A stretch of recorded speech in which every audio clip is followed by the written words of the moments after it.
December 3, 1962. 2:17 a.m. The screaming had stopped 20 minutes ago, but the echoes still hung in the air like smoke from a funeral pyre. Marcus, the blind prophet. Williams stood in the abandoned warehouse on 125th Street, his hands still trembling from what he had just witnessed. 5 men lay broken before him, their eyes forever sealed shut by molten lead. But this wasn't murder. This was justice. This was the night Bumpy Johnson's most trusted lieutenant became the most feared executioner in Harlem's bloody history. The story you're about to hear has never been told in its entirety. Police files were buried. Witnesses disappeared. Newspapers were paid to stay silent. But tonight the truth comes out. This is the story of how one man's quest for vengeance transformed him into a legend that still haunts the streets of New York 60 years later. This is the story of the blind prophet, and the night he made 5 enemies of Bumpy Johnson see darkness forever. To understand what happened in that warehouse, you need to understand what led Marcus Williams to pick up that ladle of molten lead in the first place. You need to understand the betrayal that broke a man's soul and rebuilt it into something the underworld had never seen before. Marcus Williams wasn't born into this life. He was a college graduate, a veteran of the Korean War, a man who had seen death on foreign battlefields but never imagined he'd become death itself on the streets of his own neighborhood. Marcus came to work for Bumpy Johnson in 1959, not as muscle, not as an enforcer, but as an accountant. The numbers racket that Bumpy controlled generated millions of dollars annually, and keeping track of that money required someone with education, someone with precision, someone with absolute loyalty. Marcus had all three. He had grown up on Lenox Avenue, just 6 blocks from where Bumpy held court. He'd watched Bumpy feed families during the Depression, watched him stand up to police who treated black citizens like animals, watched him build something resembling hope in a neighborhood that the rest of America had written off as hopeless. When Marcus returned from Korea in 1958, carrying shrapnel in his left leg and nightmares that woke him screaming, it was Bumpy who offered him work. Not charity. Work. The respect that came with earning your place at the table. Marcus started as a bookkeeper, but Bumpy quickly recognized something special in the young veteran. Marcus had the ability to see patterns, to predict behavior, to read people in ways that seemed almost supernatural. Within 6 months, he had become one of Bumpy's most trusted advisors. Within a year, he was sitting at strategy meetings that decided the fate of millions of dollars and hundreds of lives. But trust in Bumpy Johnson's organization came with a price. Everyone knew that betrayal meant death, but what most people didn't understand was that betrayal of Bumpy Johnson meant something worse than death. It meant becoming an example. A warning. A story that would be whispered in pool halls and barbershops for generations to come. Marcus Williams was about to become the author of the most terrifying chapter in that book of warnings. The betrayal began in the summer of 1962. 5 men, all of whom had worked for Bumpy for years, all of whom had earned his trust and his protection, decided that they could build something bigger without him. Tommy, the Snake, Richardson, Carlos, Smooth, Martinez, Jimmy, Fast Hands, Parker, Big Joe Torelli, and Maurice, Money, Washington. These weren't street thugs looking to make a quick score. These were seasoned professionals who controlled significant portions of Bumpy's operation. Tommy ran the numbers in East Harlem. Carlos managed the protection racket for businesses along 125th Street. Jimmy controlled the flow of information from corrupt police officers. Joe handled relationships with Italian crime families who still operated on the edges of Harlem. Maurice managed the money, the laundering, the investments that kept everything legitimate on paper. Together, these 5 men controlled roughly 60% of Bumpy's operation. They had access to bank accounts, supplier networks, police contacts, and most dangerously, they knew every detail of how Bumpy's organization functioned. They knew which judges were bought, which cops could be trusted, which politicians would look the other way for the right price. They knew everything. And they planned to use that knowledge to destroy the man who had made them wealthy and powerful. The plan was elegant in its simplicity. They would systematically sabotage Bumpy's operations while building their own network using his resources. They would turn his suppliers against him by offering better terms. They would feed information to his enemies while feeding false information to him. They would isolate him, bankrupt him, and ultimately eliminate him. Then they would divide his territory among themselves and rule Harlem as a council rather than following a single leader. What they didn't count on was Marcus Williams. What they couldn't have predicted was that the quiet accountant who sat in the corner during their meetings, who never spoke unless spoken to, who seemed to focus entirely on his ledger books and financial reports, was actually memorizing every word they said, cataloging every gesture they made, building a complete psychological profile of each man's strengths, weaknesses, fears, and vulnerabilities. Marcus had learned this skill in Korea, where understanding the enemy meant the difference between living through the night and becoming another casualty report. He had learned to watch without seeming to watch, to listen without appearing to listen, to analyze human behavior with the precision of a scientist studying laboratory specimens. And what he saw in those 5 men terrified him more than any enemy soldier he had faced in combat. He saw men who had forgotten where they came from. Men who had grown fat and lazy on Bumpy's generosity and mistaken that generosity for weakness. Men who thought that because they had been allowed to prosper, they had earned the right to destroy the man who made their prosperity possible. Men who were about to learn that there are some betrayals so profound, so unforgivable, that death itself becomes insufficient punishment. Marcus began documenting everything. Every meeting, every conversation, every transaction. He created detailed files on each conspirator, noting their habits, their schedules, their families, their fears. He identified their suppliers, their customers, their backup plans. He mapped their entire operation with the thoroughness of a military intelligence officer preparing for war. Because that's exactly what he was doing. He was preparing for war. For 3 months, Marcus watched the conspiracy unfold. He watched as the 5 men slowly began implementing their plan. Revenue began declining in specific areas. Key suppliers started having problems fulfilling orders. Police raids began hitting Bumpy's operations with suspicious accuracy. Information that should have been secret somehow found its way to competing organizations. Bumpy was being strangled slowly, methodically, by the very people he trusted most. And through it all, Marcus said nothing. He continued showing up for work, continued balancing the books, continued sitting quietly in the corner during meetings. But inside, he was building something that would become legend. He was constructing a plan so comprehensive, so brutal, so psychologically devastating that it would change the rules of the game forever. He was becoming the blind prophet. The name came from an offhand comment Tommy Richardson made during a meeting in September. Tommy was complaining about Marcus's presence, suggesting that maybe sensitive conversations should happen without the bookkeeper in the room. "That boy sees everything and says nothing," Tommy said, laughing. "It's like having a blind prophet in the corner, watching our souls while pretending to count pennies." The other conspirators laughed. Marcus smiled politely and continued working on his ledger. But inside, something crystallized. The blind prophet. The man who sees all truth while appearing to see nothing. The man who delivers justice while concealing his methods. The man who answers betrayal with consequences so severe that they become mythology. Marcus began planning the warehouse. The abandoned building on 125th Street had been used for metalworking before the business failed in 1958.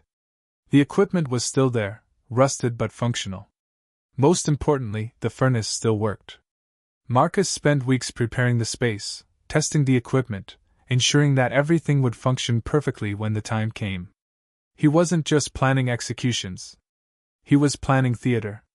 He was planning a performance that would be talked about in whispers for decades. The psychological warfare began in November. Marcus started leaving subtle signs that the conspirators' activities were being monitored. A newspaper folded to a specific page left on Tommy's desk. A book about betrayal placed on Carlos's chair. Small changes to their financial records that only they would notice. Nothing overt, nothing that could be traced back to him, but enough to make them nervous, enough to make them wonder who was watching. The 5 men began to turn on each other. Tommy accused Carlos of being sloppy. Carlos blamed Jimmy for talking too much. Jimmy pointed fingers at Joe for having too many connections to unpredictable Italian families. Joe questioned Maurice's loyalty because of his gambling debts. Maurice suspected everyone of planning to cut him out of their eventual success. The conspiracy that had been built on trust and mutual benefit began eating itself from within. Marcus watched it all, documented it all, and prepared for the final act. He knew that desperate men make desperate mistakes. He knew that when the 5 conspirators finally realized they were being hunted, they would make one last attempt to eliminate both him and Bumpy simultaneously. He knew they would come to that warehouse, because he had spent months conditioning them to see it as their secret meeting place, their safe house, their sanctuary from prying eyes. December 3rd arrived with unusual warmth for winter in New York. Marcus spent the day making final preparations. He tested the furnace, heated the lead, arranged the chains and restraints. He reviewed his files one last time, memorizing every detail of each man's psychological profile. He prepared 5 different approaches, 5 different methods of breaking each man's will before breaking their bodies. He wasn't just planning to kill them. He was planning to make them understand, completely and utterly, the magnitude of their betrayal before they died. The 5 conspirators arrived separately, as planned. Tommy first, checking the warehouse for surveillance. Carlos second, carrying a briefcase full of documents they planned to use to frame Bumpy for federal crimes. Jimmy third, with photographs and police reports that would implicate Bumpy in murders he hadn't committed. Joe fourth, bringing contracts from Italian families who were eager to carve up Bumpy's territory. Maurice last, carrying account numbers and transfer authorizations that would drain Bumpy's financial reserves. They thought they were meeting to finalize their plans. They thought they were gathering in secret to put the finishing touches on their elaborate scheme. They thought they were about to become the most powerful criminal organization in Harlem. Instead, they were walking into hell. Marcus had been waiting in the shadows for 2 hours before the first conspirator arrived. He watched each man enter, watched them arrange their materials, watched them congratulate themselves on their cleverness. He listened to them mock Bumpy's trust, laugh about his generosity, joke about how easy it had been to manipulate the man who had given them everything they had. And with each word, each laugh, each casual dismissal of loyalty and honor, Marcus felt something cold and final settle into his chest. When all 5 men were present, and the meeting had begun in earnest, Marcus stepped from the shadows. He didn't speak immediately.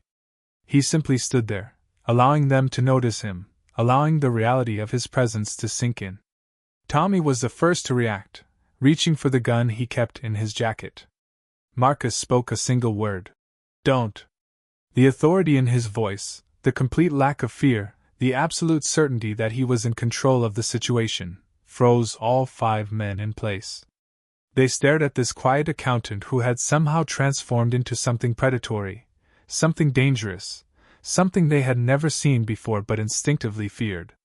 "Gentlemen," Marcus said, his voice calm and conversational, "we need to discuss your recent business activities." He began walking slowly around the group, his hands clasped behind his back like a professor addressing students. "You see, I've been keeping very detailed records of your activities over the past several months. Very detailed records indeed." Carlos found his voice first. "Marcus, what are you talking about? We're just having a business meeting." Marcus smiled, and that smile contained more menace than any threat could have conveyed. "A business meeting. Yes, I suppose that's one way to describe conspiracy, embezzlement, planned murder, and treason." He continued his slow circuit around the group. "Would you like me to be more specific? Tommy, shall we discuss your arrangement with the Romano family to take over numbers operations in East Harlem? Or perhaps, Carlos, you'd prefer to explain how you've been feeding information about police raids to our competitors?" The 5 men exchanged glances, and Marcus could see the exact moment when they realized how completely he had penetrated their conspiracy. He could see the fear beginning to replace their confidence. Good. Fear was just the beginning. "You see, gentlemen, you made a fundamental error in your planning. You assumed that because I was quiet, I was invisible. You assumed that because I focused on numbers, I wasn't watching people. You assumed that because Mr. Johnson trusted you, I would trust you as well. You assumed incorrectly. Marcus stopped walking and faced them directly. I've spent 3 months documenting every aspect of your betrayal. I know about the bank accounts you've established. I know about the suppliers you've contacted. I know about the meetings you've held with our enemies. I know everything. Jimmy tried to run. He made it exactly 12 steps before Marcus's hand closed around his throat. The speed of Marcus's movement, the casual efficiency with which he subdued a man who outweighed him by 50 pounds, sent a clear message to the remaining conspirators. They were not dealing with the quiet accountant they thought they knew. They were dealing with something else entirely. Running is not an option, Marcus said, releasing Jimmy but keeping him within arm's reach. None of you are leaving this warehouse until we've had a complete and honest discussion about your activities. He gestured toward the furnace, which had been heating throughout their conversation. I've prepared a very special lesson about the consequences of betrayal. A lesson that I believe will be quite educational. What happened next in that warehouse has become the stuff of legend in Harlem's criminal underworld. Marcus didn't simply execute 5 men. He conducted what he called educational seminars. Each man was subjected to a different psychological and physical ordeal designed specifically for their personality, their fears, their particular form of betrayal. Tommy Richardson, who had always prided himself on his quick reflexes and street smarts, was restrained and forced to watch as Marcus systematically destroyed everything Tommy had built during his years of betrayal. Marcus had prepared detailed files showing how he would dismantle Tommy's network, reclaim his territory, and ensure that Tommy's family would be left with nothing. You thought you were clever, Marcus said, showing Tommy photograph after photograph of his associates, his safe houses, his hidden assets. You thought you could outsmart Bumpy Johnson. Let me show you what real intelligence looks like. Carlos Martinez, who had built his reputation on being smooth, on being able to talk his way out of any situation, had his tongue held by heated metal clamps that prevented speech while Marcus delivered a detailed analysis of every lie Carlos had told, every manipulation he had attempted, every person he had deceived. You've made a career of empty words, Marcus said, his voice clinically detached. Let's see how you perform without them.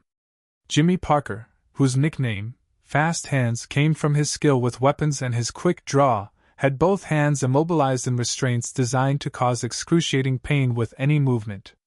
Marcus then spent an hour describing, in precise detail, every violent act Jimmy would never perform again, every weapon he would never hold again, every person he would never harm again.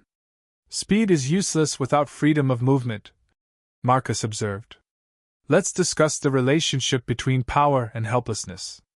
Big Joe Torelli, whose connections to Italian crime families had made him feel untouchable, was shown photographs and documents proving that his Italian friends had already agreed to surrender him to Bumpy Johnson in exchange for continued peace in Harlem. Marcus had spent weeks negotiating Joe's abandonment by the very people he thought would protect him.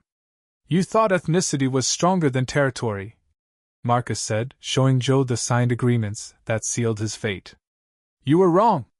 Maurice Washington, who had always believed that money could solve any problem, was forced to watch as Marcus transferred every dollar Maurice had stolen back to Bumpy's accounts, then transferred Maurice's legitimate assets to accounts controlled by the families of people Maurice had cheated over the years. You thought wealth was power, Marcus said as the transfers completed. Wealth is just a tool. Power is understanding how to use that tool. Each man's psychological destruction was followed by the physical punishment that would earn Marcus his legendary reputation. The molten lead, heated to precisely the temperature needed to cause maximum pain without immediate death, was applied to each man's eyes in a procedure Marcus had researched and practiced for weeks.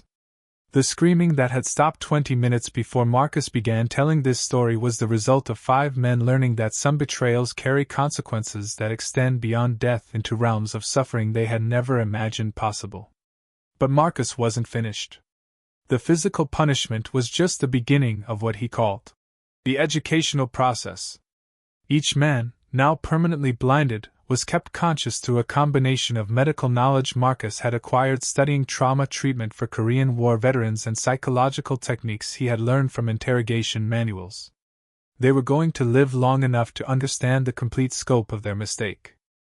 Marcus spent the next 4 hours detailing exactly how their betrayal had been discovered, how their networks would be dismantled, how their families would be affected, and how their names would be remembered in Harlem's history.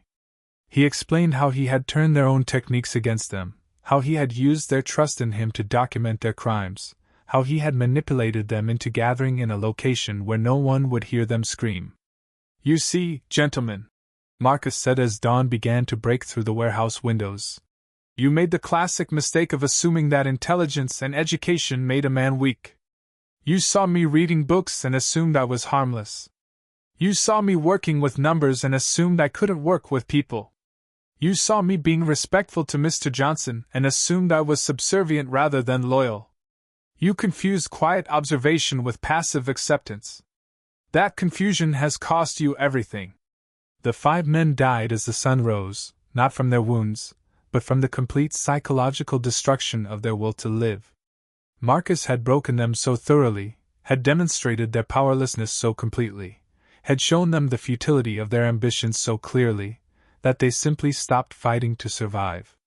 They died knowing that their betrayal had not only failed but had resulted in consequences beyond their worst nightmares. Marcus spent the next 2 hours cleaning the warehouse and disposing of the evidence. The bodies were dissolved in acid he had prepared weeks earlier. The equipment was cleaned and restored to its original condition. The documentation of their crimes was packaged and delivered to Bumpy Johnson along with a detailed report of how the conspiracy had been discovered and eliminated. When Marcus finally returned to work the following Monday, he resumed his position as the quiet accountant who sat in the corner during meetings. He balanced books, managed finances, and spoke only when spoken to.